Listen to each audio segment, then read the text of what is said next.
Good evening. I'm honored to accept the Spirit of Jan Karski Award from the Jan Karski Educational Foundation, and I sincerely thank David Harris, Executive Director of the American Jewish Committee, for presenting me with this award on behalf of the Foundation. I'd also like to thank the Foundation's Chairman, Andrzej Rojek, and the other board members for their leadership and tireless effort in promoting human rights and tolerance toward all people. Finally, I'd like to thank the Polish Foreign Ministry of Foreign Affairs for hosting this event. Since the Senate is in session, I'm deeply sorry I cannot be with you tonight for this important occasion. But I'd like to take this opportunity to speak with you about Jan Karski, an extraordinary man who risked his life to tell the world of the conditions in Nazi-occupied Poland during World War II and fought to end the atrocities perpetrated against the Jews. His story embodies the true spirit of courage and perseverance that is so necessary to the triumph of good over evil. As a member of the Polish Underground, one of the first and most significant resistance movements in occupied Europe, he was smuggled into the Warsaw Ghetto and visited a Nazi transit camp, repeatedly risking his life in order to provide a first-hand account of the horrors occurring there.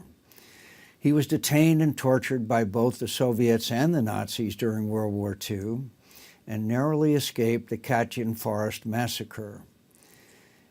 It is for these remarkable acts of bravery that I supported Karski's nomination for the Presidential Medal of Freedom and was honored to join with my colleagues in the Senate to pass a resolution commemorating the centennial of this great man last April.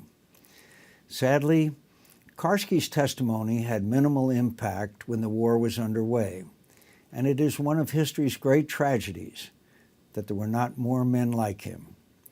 Yet even though his efforts may have failed to prod an Allied intervention when it could have mattered, his story must not be forgotten. Too often, the world has failed to prevent mass atrocities. Stories like Jan Karski's are a reminder of those atrocities that we did not stop and the lives we did not save. Let his legacy compel us to stand by our moral responsibilities and say with conviction, never again. Let it inspire us all to act with integrity when faced with prejudice and adversity, and always speak out against injustice and tyranny. My friends, this message is now more important than ever.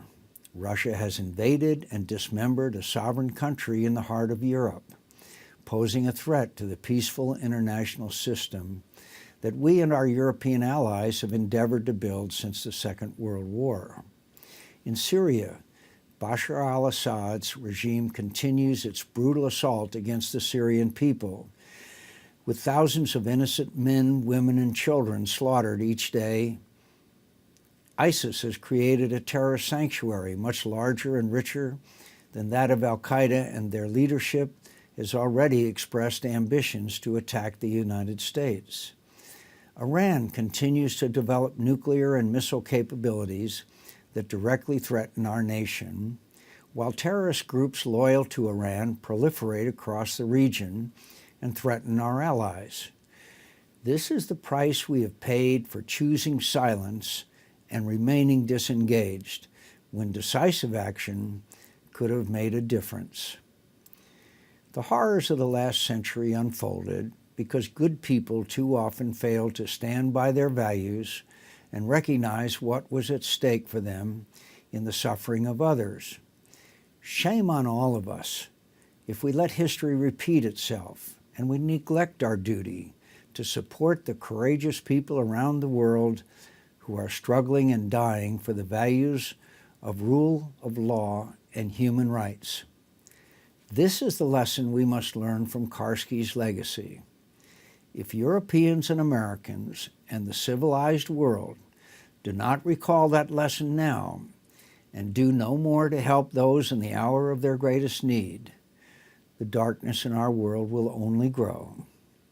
We must always bear in mind that the expansion of freedom, democracy, and prosperity not only makes our world more just, but also more secure.